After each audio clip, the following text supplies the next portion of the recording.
Beranjak daripada sabda Nabi SAW, dan hadis ini hadis yang sangat peka, disahihkan oleh Syekh Al-Albani dalam silsilah hadis sahihah nomor 505, dan ini diriwayatkan Ibnu Majah nomor 4245.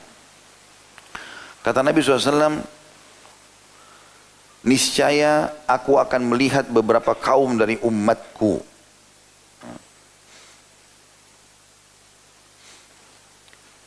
Dikatakan pada hari kiamat nanti, dengan membawa laksana gunung-gunung Tihama dari pahala yang berwarna putih. Nanti akan datang hari kiamat umatku ahli ibadah.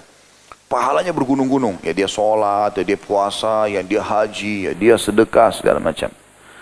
Seperti gunung-gunung Tihama. Tihama ini gunung-gunung yang sangat tinggi, besar gitu ya. Kemudian Allah Azza wa Jal menjadikannya seperti debu yang berterbangan di depan mata dia hari kiamat. Tidak ada manfaatnya buat dia.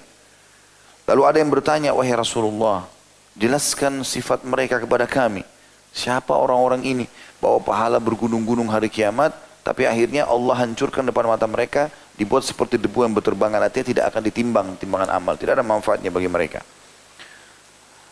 Beritahukan kepada kami, ya, siapa mereka, agar kami tidak menjadi bagian dari mereka, sementara kami tidak tahu. Maka Nabi SAW menjawab, ketahuilah mereka adalah saudara kalian, satu bangsa dengan kalian, artinya sama kaum muslimin. Dan bangun malam sebagaimana kalian bangun malam. Mereka juga sholat malam. Tapi jika mereka menyendiri dengan larangan-larangan Allah, mereka melanggarnya. Ternyata orang-orang ini adalah orang yang sholat iya, puasa iya, segala macam. Tapi pada saat dia lagi sendiri, tidak ada orang yang lihat, dia maksiat kepada Allah. Maksiatnya ini cukup menghancurkan semua amal solehnya tadi. Nah, dari ini kepekaan teman-teman. Artinya, kita harus pekah menjaga hubungan dengan Allah SWT ini sendiri atau rame-rame. Kalau lagi sendiri itu, disitulah diuji keimanan antum. Datangnya kesempatan berzina, datangnya kesempatan berbohong, datangnya kesempatan. Tapi antum sendiri pun, ya, tidak ada orang-orang. Itu justru di situ puncaknya ujian. Karena kalau antum lolos di situ, nanti di depan orang antum akan lebih peka. Kalau sendiri aja kita tidak maksiat, maka pasti di depan orang juga tidak akan kita lakukan. Seperti itulah.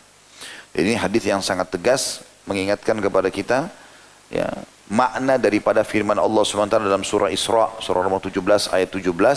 A'udzu billahi minasyaitonir rajim wa kafa bi rabbika bidunubi ibadi khabiran basira.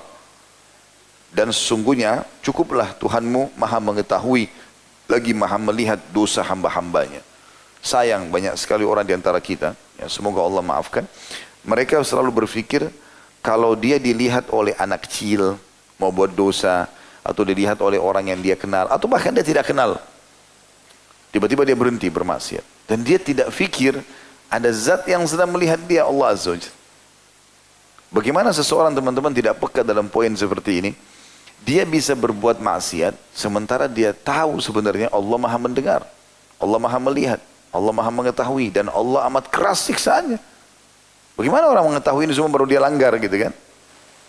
Maka itu yang dimaksud dengan firman Allah tadi. Dan juga dalam surah Al-Baqarah, surah nomor 2 ayat 74, Allah juga berfirman, ini makna hadis tadi itu adalah penjelasan daripada ayat-ayat ini.